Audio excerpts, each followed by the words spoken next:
Mark Kennard, a customer of Kakariki Fine Foods, and he's going to tell us about his journey, how he got to Hemp Hearts. Mark, go ahead. Right. Hello. Thanks very much. Yeah, my name's Mark Kennard. I've had a couple of issues in the past with being allergic to orthopedic implants. The titanium in it happened between 2005 and 2008. 2008 was when it was removed. Then I had to have another implant years later. That's been removed, but still pretty sick. Metabolic, systemic symptoms, basically, systemic metal allergy. And it's also seems to be that I'm allergic to the aluminosilicate in the bone cement. So I've been pretty ill. I've had a big problem with eating. There is not much I can eat without it setting off like MCAS, mast cell symptoms, so you become allergic to everything, and also anaphylaxis. I had my implant removed last year. That got rid of the metal allergy symptoms, but I still have these issues with the bone cement. So before I heard about the Hemp Hearts, my life was a bit of a roller coaster, really. And it still is, just finding a balance of what foods I can eat, which don't cause me to go into anaphylaxis or MCAS. I've got no EpiPen or anything, and I was having a lot of trouble with basically my body cannibalizing itself, autophagy. So yeah, I've been pretty sick. So Mark, just to get us on track there, before you discovered Hemp Hearts, let me see if I got this right, that you were having a lot of problems, and then you had some eating issues, and one of the eating issues was that you couldn't eat vegetables without setting off some kind of a reaction. Can you tell us about that?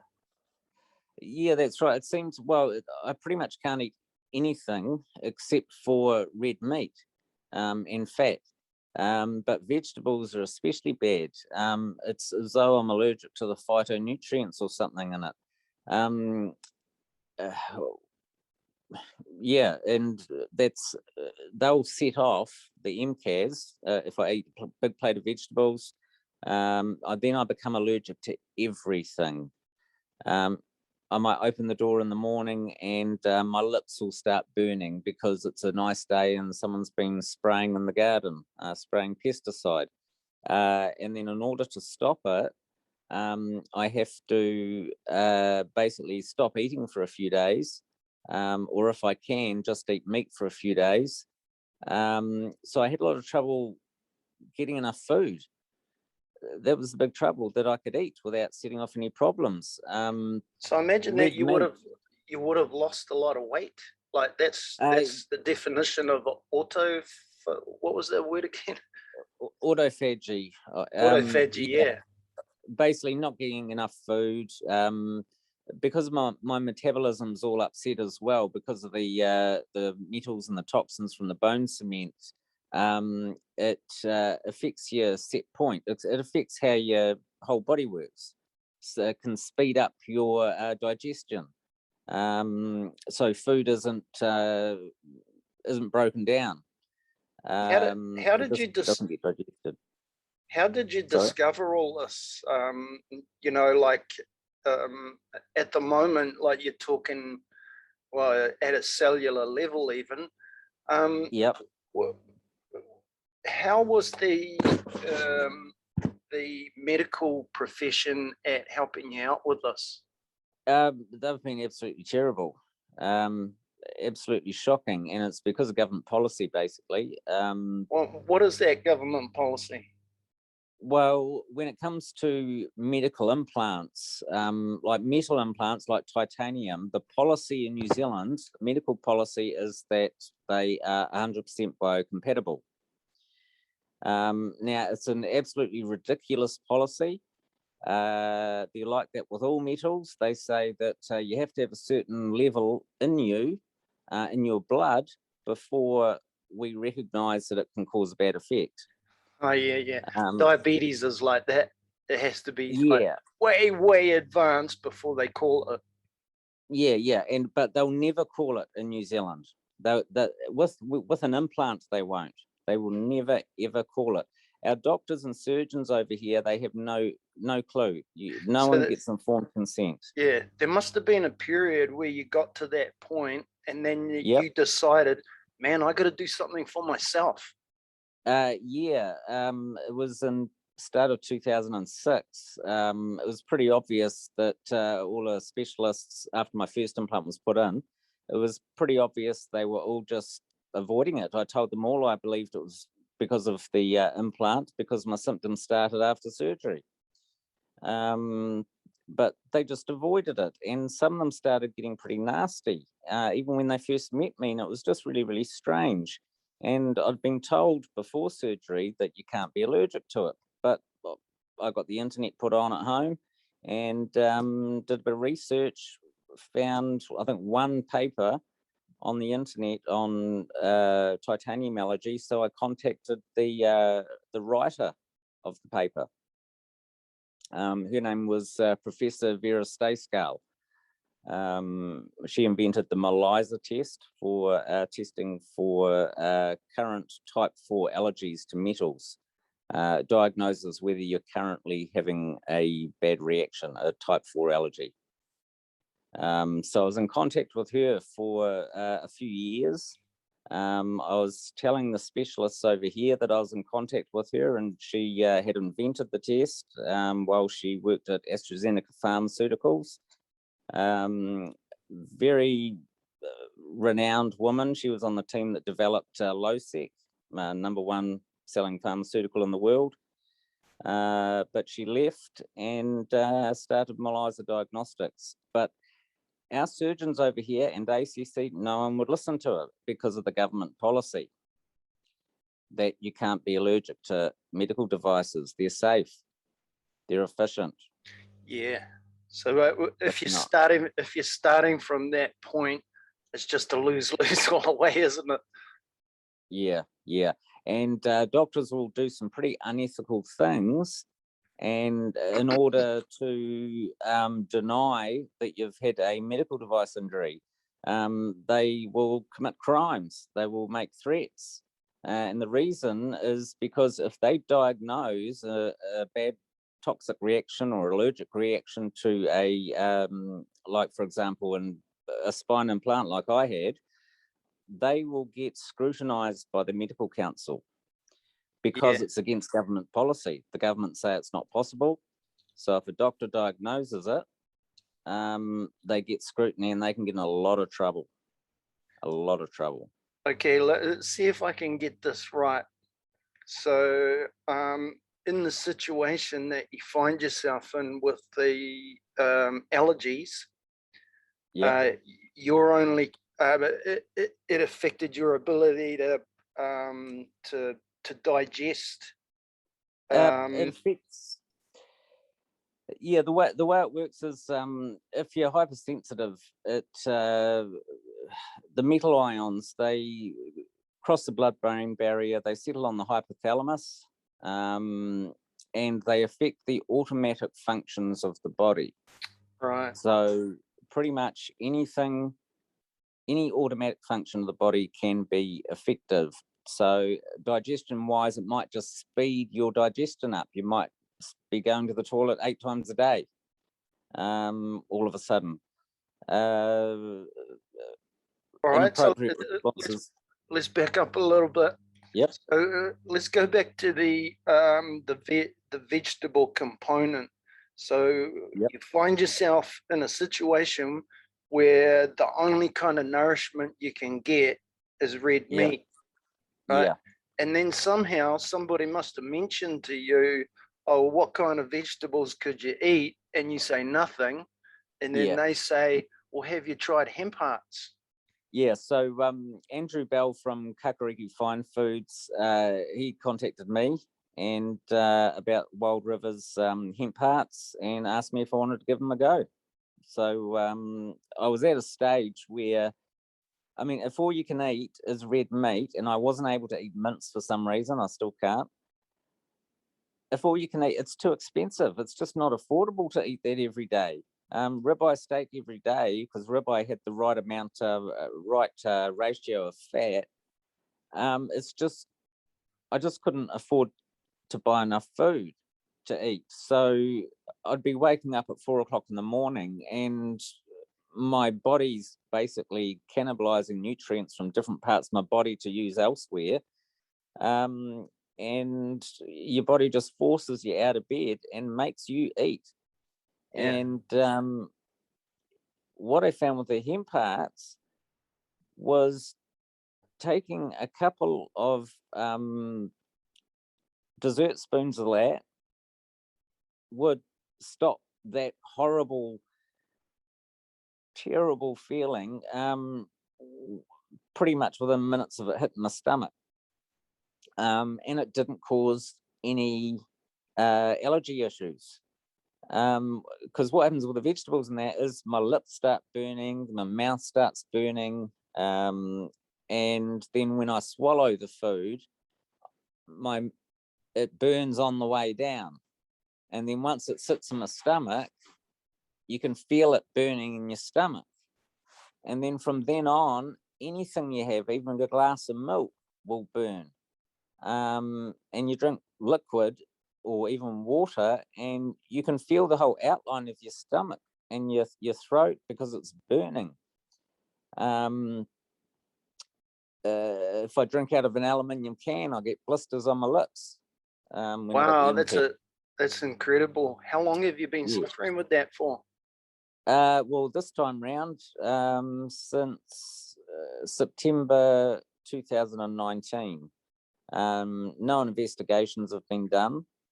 When you have a medical device injury, no one wants to deal with you. Yeah. But because they don't want to get in trouble with the medical council, and they also don't want to get involved with fixing another surgeon's error or diagnosing another surgeon's error. Yeah, that's a lose-lose situation all over it, isn't it? Yeah. Everybody loses. Yeah, and it's just crazy, absolutely crazy what happens. It's happening all around the country. Yeah. So when you take the hemp hearts, do you just like take them as a spoonful, or do you? Not always. No. Do something with them. Yeah, I do something with them. The taking them by the spoonful, that'd just be if I want a snack during the day, or if I wake up in the morning with my body cannibalizing itself. That would just instantly do it. And I could do it within seconds. I didn't have to wait for. That must have been a godsend to you, huh? Oh yeah, it was, because it's not just an improvement; it's a radical improvement. It really was good. Yeah, because you've got no idea if you haven't had it happen to you. It's just horrible feeling, and it's your body. It's something you cannot ignore. Your body won't let you. It will get up and walk you to the fridge to make sure you get food. Yeah, it's nuts. But I was able to eat a little bit of bread, but only white bread. Too many nutrients in my body, plant nutrients, it would set it off. But I could eat a little bit of bread. So I would make steak sandwiches, and then I'd get the hemp hearts, and I'd put them in the sandwich as well, just sprinkle them all over the top. And yeah, it was nice, gave it some flavor, apart from just being meat. Yeah. It would get monotonous with the meat. Yeah. But on the other hand, there's a lot of nutrients in meat. Yeah. Well, I mean, yeah, it's got everything you need pretty much. You might have to eat a bit of liver or something, but it's got everything the human body needs. But what surprised me the most was I was expecting the hemp hearts to make me burn, and I still don't understand why they don't. No idea. Well, I would suggest that they had some kind of cooling effect. Well, they just didn't. I just don't know. It's Well, not some like kind of they didn't set it off. anti-inflammatory. I don't know, but they didn't set off the MCAS, right? Because when I Right. get MCAS, I'd have to get rid of it as fast as possible, and that might mean eating nothing for 3 days. Wow. But I could eat the hemp hearts, and if I kept eating them, the MCAS would go away. Whereas if I kept eating vegetables, the MCAS wouldn't go away. It keep getting worse and worse and worse, and then I'd have an anaphylactic shock.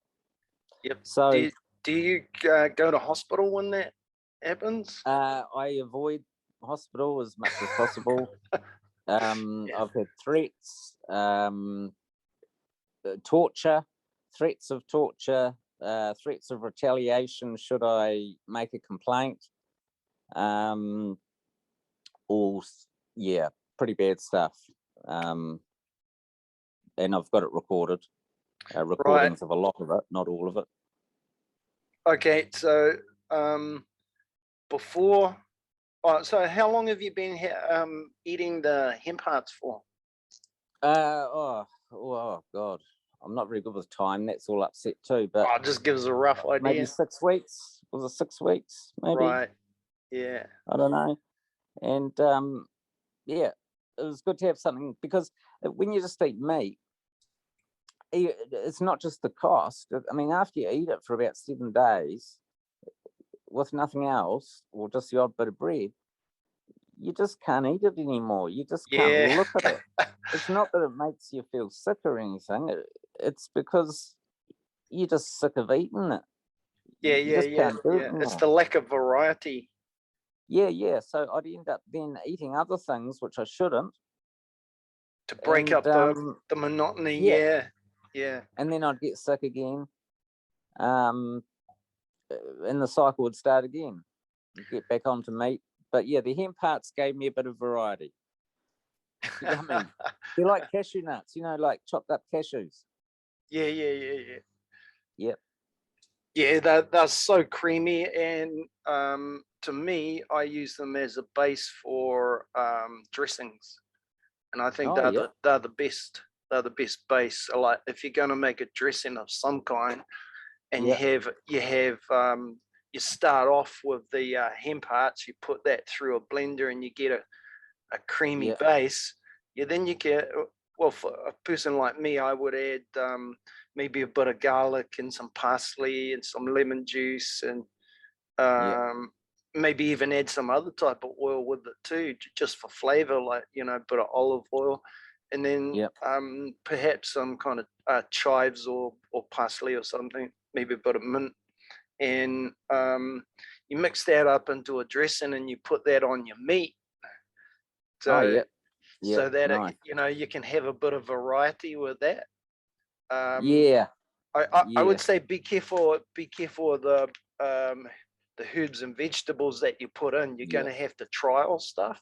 But even if you just like made up a cream and then put that with a steak, that would provide a bit of variety like that. Yeah, well, what I did though as well was, I forgot about that. I put it in the blender and then just mixed it with milk, because and just had it like a smoothie. Yeah. What kind of milk did you use? What's it called? There's a place down here that sells it in bottles. The Natural Dairy, I think it's called. You mean raw milk? No, it's not raw. But they do it on site on the farm, and they keep the calves with the mother cows when they're being milked, and their whole lives basically. I call it happy cow milk. Oh yeah, okay. Yeah, the problem with yeah, if I can't get that, I just get some organic milk from the shop. But yeah, I've got to be careful of milk that's not organic. Right? I Yeah. can't eat It's gonna have. non-fat milk. It's gonna. Yeah, me neither. Often it's got titanium dioxide in it. Oh, okay. Because when you take all the fat out of milk, it gives it a blue tinge. So they Yeah. have to add something back into it to make it white again. Oh no. Yeah. So Crazy, huh? in the background, you would have done a lot of study on food ingredients. Yeah. Oh, yeah, definitely. Ever since I got the implant removed in 2008, I still had to avoid titanium dioxide in foods. Even just eating one marshmallow, not all marshmallows have it in, but yeah, just the tiny amount in marshmallows would, for years now, has made it'll make my mouth burn, lips burn, eyes burn, nose burn. If it's bad, it'll make all my other mucous membranes burn. You would have So learned I've a still got lot about cooking, about food and cooking, like, because I mean, if you know, if your well-being is dependent on what you put in your mouth, and well, it is for everybody, but particularly for you, yeah, that's going to, that's going to make a hyper conscious of all types of yeah. food, and you're going to be focused on You get ingredients. scared. You You get get, scared of food. yeah, You do. You get scared of eating. yeah, Because you know, when most of the time you eat, it's giving you bad symptoms, burning and allergy stuff, and you just get scared. And you put off eating. But having those, the bag of hemp hearts in the fridge, it was something to snack on as well. During the day, it was something else apart from meat that I could have as a snack. amazing. And just All get right, let's much as